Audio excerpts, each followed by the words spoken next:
Welcome to the HCD Podcast Mindset, your go-to destination for delving into the depths of behavioral science, neuromarketing, and consumer research. I'm your host, Michelle Nagella, and I'm thrilled to be your guide through today's enlightening conversation, packed with insights to spark your curiosity and deepen your knowledge. In this episode, we have the privilege of welcoming Tom Rich, a revered figure in the realm of qualitative research. With over 2 decades of experience and a track record of conducting thousands of focus groups, interviews, and online interactions across diverse industries, Tom brings a wealth of expertise to our discussion. Drawing on his background in brand management and strategic thinking, Tom offers a unique perspective that blends creativity, strategy, and practicality. Before we dive into our conversation with Tom, a quick reminder to like and subscribe to our podcast and stay up to date on all our thought provoking episodes. And don't forget to explore our website at www.hcdi.net for additional resources such as white papers and conference presentations. Now, whether you're commuting, working out, or simply unwinding, let's embark on another curious conversation right here on HCD's Mindset. Hi, everyone, and welcome back to this episode of Mindset. And I'm joined here by Tom Rich, which is very exciting, someone that HCD's worked with for quite some time. But he's also just really knowledgeable and really fun to talk to. So we've invited him here to join me to sort of talk about what it is, who he is, how he got to be here. Tom, feel free to introduce yourself. Okay, I'm Tom Rich. I am, among other things, a qualitative researcher. I've been doing that since 1996. And I'm glad that I do this, because if I didn't do this, I'd probably be digging ditches, because I'm not sure I have any other discernible skills. So Um, so well, I guess let's start here. What is qualitative research? I think you would say qualitative research is a subset of market research that does not yield quantifiable results. Look, the vast majority of market research that client companies and other organizations undertake is administered through either sending out surveys of some sort or other that people respond to with a fixed set of answer choices, or might involve syndicated research, retail scanner research and things like that, media research, stuff like that. Qualitative research is different. It's the squishy. We don't get any numbers at all in qualitative research, although occasionally we do, but we don't really use them. Qualitative research doesn't really tell you what so much as it tells you why, Mm. and maybe even why not. So it adds nuance and depth and insight to the quantifiable research that we get. It's kind of interesting because, at HCD, we do a lot of neuroscience and, you know, uh, looking at physiological reactions.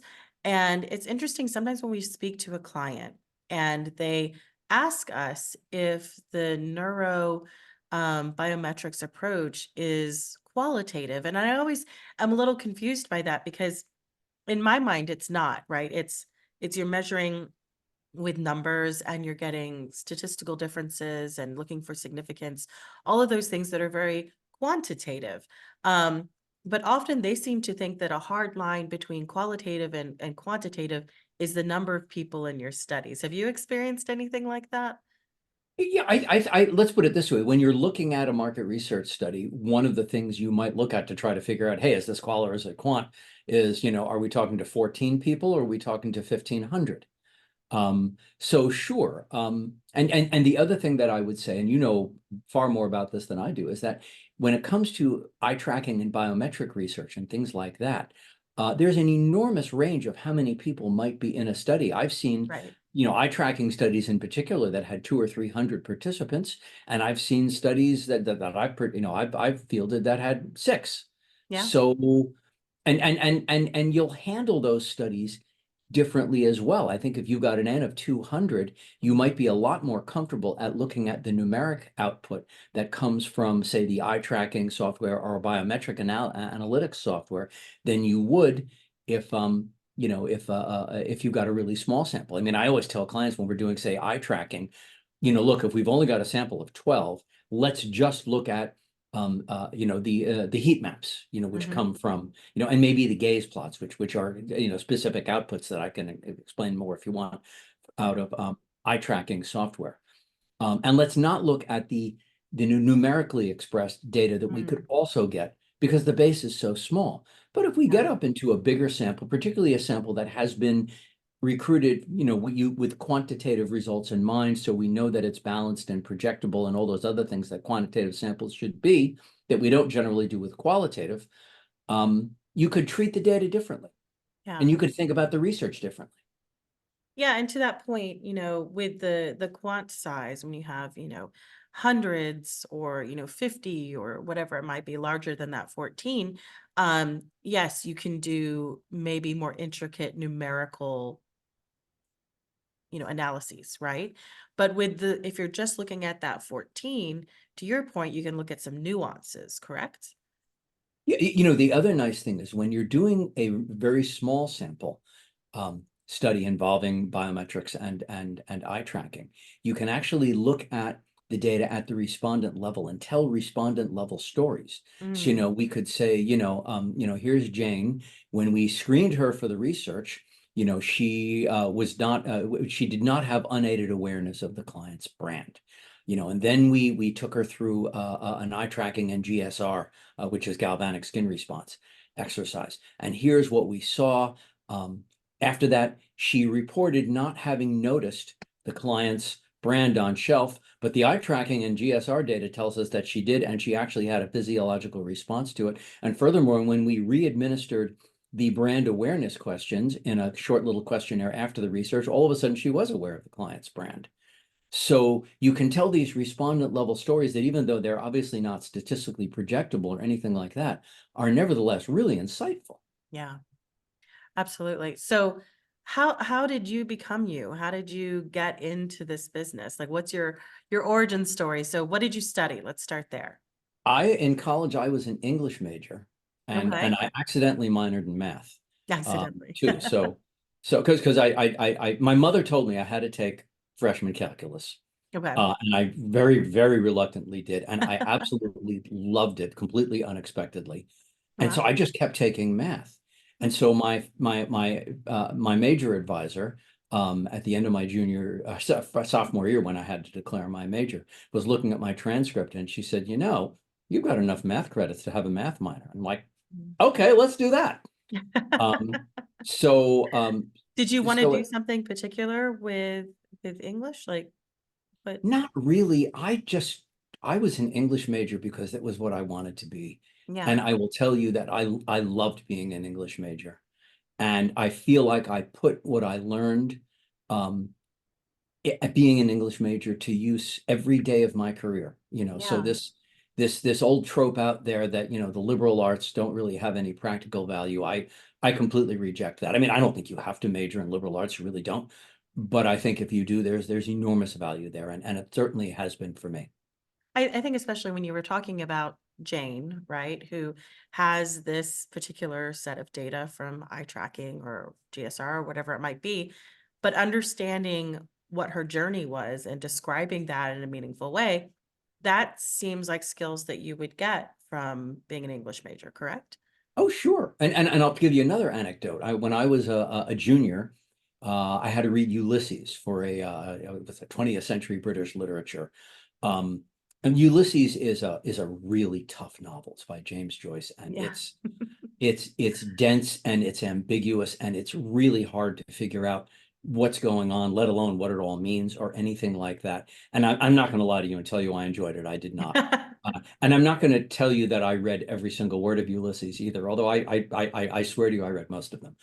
But the thing is, you're being given a completely disorganized and difficult body of data that you have to internalize. And then you're going to have to express yourself about it. You're going to have to discuss it in class. You might have to write a paper or two about it. You're going to have a point of view, and you're going to have to be able to defend that point of view, all out of this just mess of disorganized, ambiguous data. And if somebody can't see the value of being able to do something like that in a business setting, I don't know how to explain it any more beyond that. I get into this sort of discussion with our analytics team a lot when we're putting together the report, and it's kind of my role to bring in like the behavioral science insights from the data, like where can we take this data? What does it mean? So what, right? But the analytics team are very analytical, right? So they just want to say, well, this is what happened and leave it at that. They're very uncomfortable, going further or, pulling together ambiguity. Mhm. And that's definitely something I'm kind of hearing from what you're talking about. It's a certain skill set. It's different. It's certainly valuable to have both sides. Oh, sure. But it's definitely something that can be very challenging because you do have to be somewhat comfortable with ambiguity and be able to Mhm. string a story that you can defend. I think that's very much like report storytelling. Well, and that little bit of, friction between you and the analytics people is itself valuable. Yeah. It forces you to talk about those things and make each other see what you're saying. And there's value that'll come out of that as long as you can keep, the conversation respectful and productive. Absolutely, absolutely. We've found that, we often end up, like, laughing a little bit because we just don't see it the same way, Mhm. so in a positive way, we're laughing about it because it's like, "Oh, they see it this way, I see it that way," and, we usually can make something of it, right? So, certainly, when you were a freshman or a sophomore or even a junior, you had not heard of qualitative research Oh, God, no. moderator, so what was the plan? What's that step? I graduated from college without a job. This was in the mid 80s there. I just told you roughly how old I am. Um, And that was at the time when everybody was enamored with people with business degrees. And so nobody wanted to talk to some kid with an English major. The only business that was willing to talk to me was advertising. And I was interested in that anyway. I'd always kind of liked advertising and marketing. I took a couple of marketing courses while I was an undergrad and I enjoyed them. So I said, why not? Let's go into advertising. It doesn't pay anything, but it should be interesting and it should be fun. And I did that for 2 years. And it was, I won't tell you that I liked it. Advertising is a tough business, Yeah. but I learned an enormous amount. And it kind of started to point me in the direction I thought I wanted to go because I was exposed to people who worked in corporate marketing departments. Mm. And for the first thing I realized is that advertising and marketing are not the same thing. Holy moly. And that I was much more interested in marketing than I was in advertising. Mm. And but I also realized very quickly that I was going to have to go to graduate school if I wanted to really make a serious effort at getting into that line of work. So I did that. I went and got myself one of those fancy MBAs. And after that, I worked in marketing, corporate, CPG, consumer packaged goods brand management for about 8 years. My first job was at a little company called Tam Brands, and their big brand was Tampax. Mm. Uh, and which was a great job. I would have stayed. I only stayed there for a year and a half. I would have stayed a lot longer if the company hadn't fallen apart. Um, and then I worked for Unilever and Nabisco for several years, managing food businesses, Oh, wow. and So, those are that was very great. different products. Those are very different brands. Yeah, Um, is anything, like, particularly memorable from being a brand manager in those sort of products? Like, anything that really stood out to you that you talk about still today? start with the feminine hygiene categories because I worked on both internal and external products, and we also had a line of home pregnancy predictor tests and things like that. And one of the things that you realize, particularly for a brand like Tampax, is that this is a very low involvement category, which is a nice way of saying people really, consumers do not want to think about Yeah. it. They want to walk down the aisle, barely even looking at the shelf. They reach over, they grab the product, they throw it in the basket, and they head for checkout. They don't want to think about it. So what that means is that you have an incredibly narrow window when a woman is Mm. just beginning to menstruate, when you can actually get her attention and get her to think about brand preferences and product preferences and stuff like that. And that window slams shut in somewhere between 6 and 18 months. And so you have a very, very, you've got a needle, you've got a thread where you Yeah. can 'Cause I create a imagine it's consumer. very, like, brand loyal. Yeah, Yeah. right. They're incredibly brand loyal. Um, and so if you're on the right side of that transaction, you've pretty much got an annuity. And if you don't, you really don't. So we had to put together very focused marketing and communication efforts because you're dealing with a very typical type of consumer. They're very young, they're very impressionable. They're still figuring out who they even are as people. And yet that's when you've got to get to them, because if you don't get to them, then That's it. forget it. It's done. Wow, interesting. Yeah, it's an interesting landscape. I also worked in feminine hygiene for a little while when I was at J&J, which is now Kenvue. Um, and it was really interesting because running that sort of research on consumers is challenging because not only do they not want to think about it in their purchase decisions, but they also don't want to talk about it necessarily, right? They don't. They don't. And I was very fortunate, and that was where I was first exposed to this thing called qualitative research. Ah, And I got to watch some remarkably skilled moderators, interview, 12, 13, 14-year-old girls about something they really didn't want to talk about. And they were only there because they were getting paid $50 and their mother said, okay. Um, and, and I watched how they could get these young women comfortable mm, and willing to be candid, and how they could actually end up turning that into a conversation where everybody just has a wonderful time yeah. and they hug at the end and stuff like that. And that was when I first started thinking, "Ooh, that's kind of cool. Wonder if I could do that." So you'd first heard about it then. How did you make that transition? You left doing brand management then? When I went from Tan Brands to Unilever, and after Unilever, I was at Nabisco. When I was at Unilever, that was when I started working on not working on established businesses and more on line extensions, brand extensions, new categories, new things like that. I was temperamentally much more attuned to that kind of thing rather than running an established brand. Mm. And What's that and so difference? because, pardon? Sorry. What's that difference between you think the established brand and the up and coming? The established brand is much more a management and execution Mm, challenge. And I don't want to sound in any way, like I'm diminishing that. Running an established brand well is really tough. It's a tough job. It takes a tremendous amount of focus and discipline. And you have to learn how to be consistent and figure out when it is not to be consistent, when it's beneficial not to be consistent.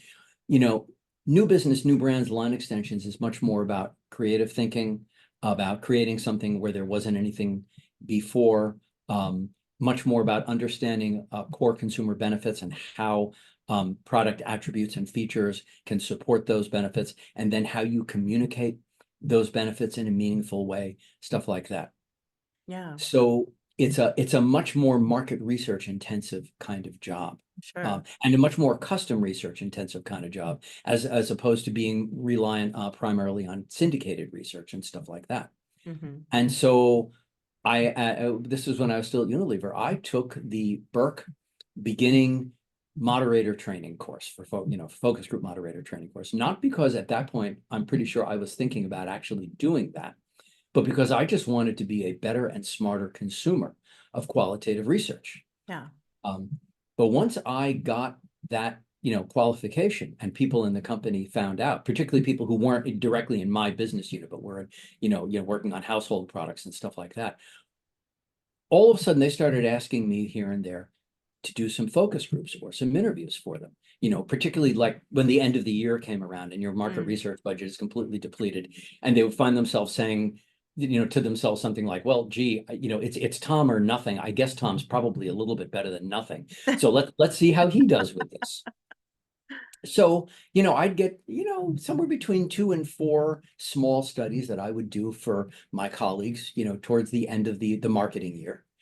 And by the time I got done with my time at Nabisco, which at that point was about 8 years of brand management, I'd done a fair amount of this, and I realized, that I was starting to develop some aptitude for this, particularly based on the kind of feedback I was getting from the brand groups that asked me to do a small study for them.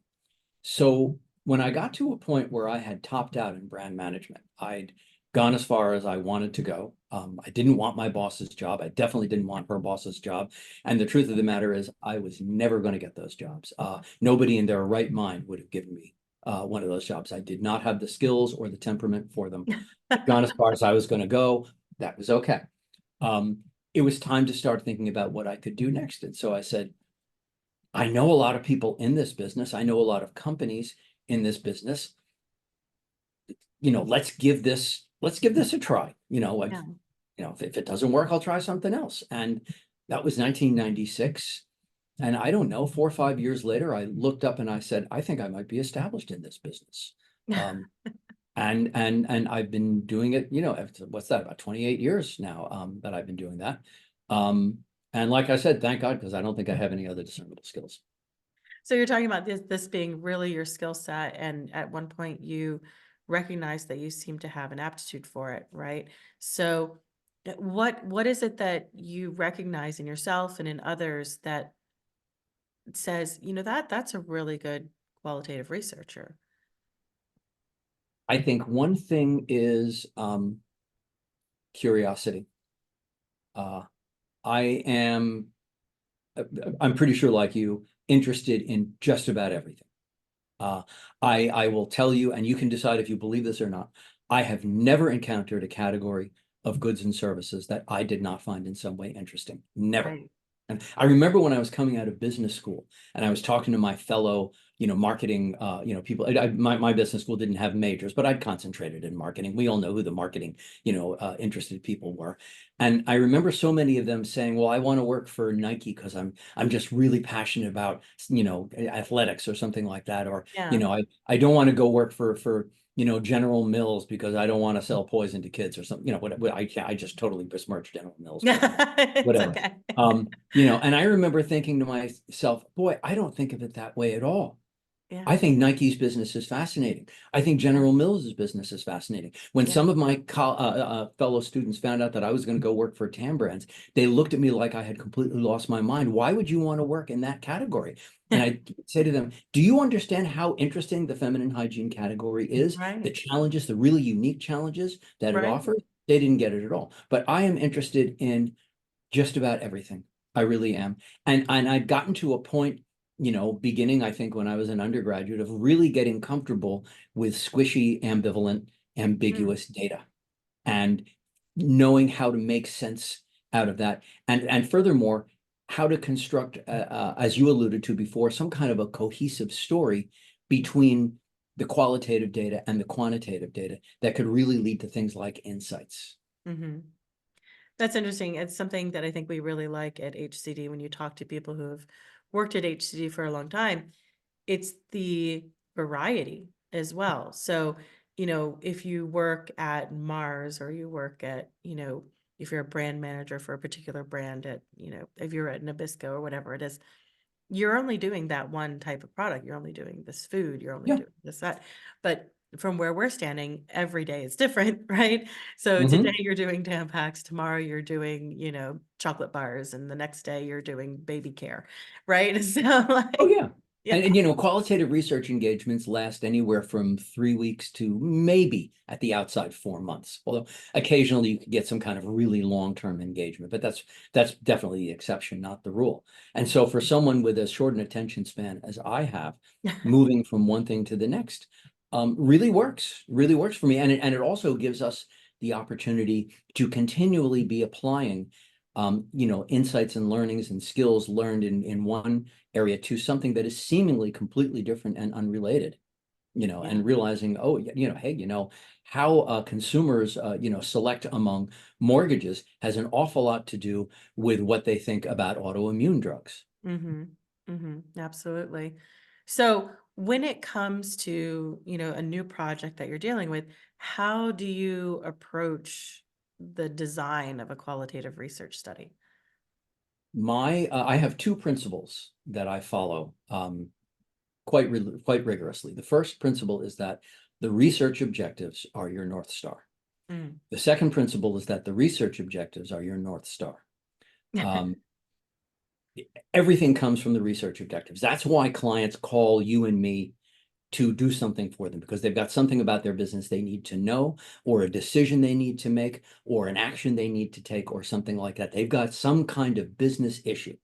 And everything comes out of that. One of the reasons why I've always been grateful for my time I worked in brand management is having been on that side of the desk. Mm. I really have a very strong understanding of what those business imperatives are that lead a client to call a researcher of some sort or other to provide some kind of insight.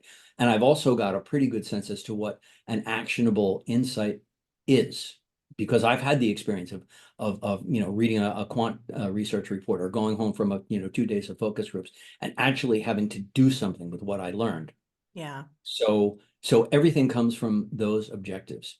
And everything I do, beginning with writing, the research specifications and a screening questionnaire that comes from that, and writing a discussion guide, and then figuring out how I'm going to probe based on the questions that are in that guide. Mm. All of that comes from the research objectives. So everything has to be in service of those objectives. So you could really say that the first thing that I do is I talk to the client about that, about, why did you just pick up the phone and call me, or why did you send me that email or something like that? What's on your mind? What's keeping you up at night? Where do you need to get at the end of this? What would, to ask a really hackneyed question, what would success look like Yeah. when we were done? How will you know Always a we good did this question. right?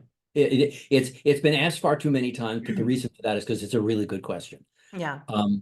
And so it all comes from the objectives. And so one of the first skills that I think any market researcher must have is being able to talk through research objectives with a client, refine, get greater specificity, make sure that they are complete, that you haven't lost anything, or forgotten anything, make sure there's nothing in there that's actually extraneous that we can maybe walk away from, but get to a set of objectives that everybody's really comfortable with and maybe even a little bit excited about. Yeah. So that's where my process starts, and what guides it all the way through. So it's interesting, having had some experience, with either data that we're getting from qualitative researchers or, working on the discussion guides that you're talking about, is in my mind, I feel like if I were working with you and knowing that you have, such a strong history and skill set, right? I would think that you trust the researcher, you, to help really develop how best to get the insights that we Mhm. need. But I've seen a lot where there seems to be a very involved discussion guide, like that might be many pages long with seemingly hundreds of questions that Yes. they would like you to ask consumers or participants within a very small time frame. So it seems to me that this doesn't leave a lot of space for research design. How do you deal with that? I'm going to tell you a dirty little secret. Um, a lot of clients write these documents that you just alluded to that they call Yeah. discussion guides, which Right, are, right. I mean, I've gotten 17 pages of questions, Yeah.